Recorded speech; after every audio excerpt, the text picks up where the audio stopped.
Bagong recipe po ba sa low carb ang hanap mo po? Narito po yung aking low carb chicken, spicy po with coriander.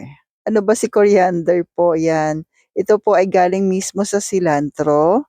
So kung familiar ka po sa cilantro, yan po yung ganong kalasa pero dry po ito. So kailangan natin ng turmeric powder, coriander po from Cheddar's Grindahan. Yung ating chicken breast po, lalagyan po natin ng 1/4 teaspoon ng turmeric and 1/4 teaspoon po ng coriander. Greek yogurt po, 1/2 cup. Nilagyan ko na rin po ito ng asin at paminta. Lagyan din natin ng konting 1 tablespoon po ng lemon po. Then i-mix po natin. At mas okay po na i-marinate po natin ng mga 4 hours or magdamag.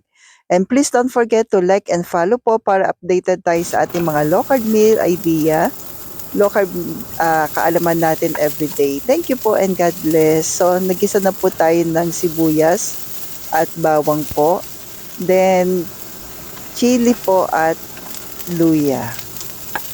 So 1 pieces lang po, 1 piece po ng chili ang nilagay ko po dito. Hiniwa ko lang po na maliliit at luya po. Then ito na po yung minarinate po natin na chicken breast. Yan. So i-mix lang po natin ito po. At kung tatanungin niyo po kung ang lasa nito, tama lang po. Masarap din po siya kasi meron siyang Greek yogurt, unsweetened. Tapos yung po ito yung parang siyang curry, parang ganun po. Pero masarap siya kasi nilagyan natin ng Greek eh.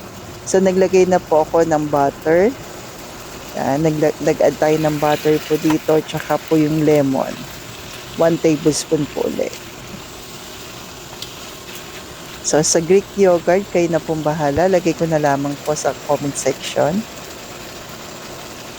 Tapos kaunting tomato paste. Yan. Then i-mix lang po natin. At takpan po natin ng ilang minuto. Pakuluin lang po natin para mas maluto po. Pero kapag nahalo natin maigi yung ating tomato paste, takpan, siguro mga 5 to 10 minutes. Depende po sa dami ng chicken breast nyo po. Then, eto na po, tikman na po natin. Yan. Then, nag-add po ako ng konting asin kasi medyo matabang.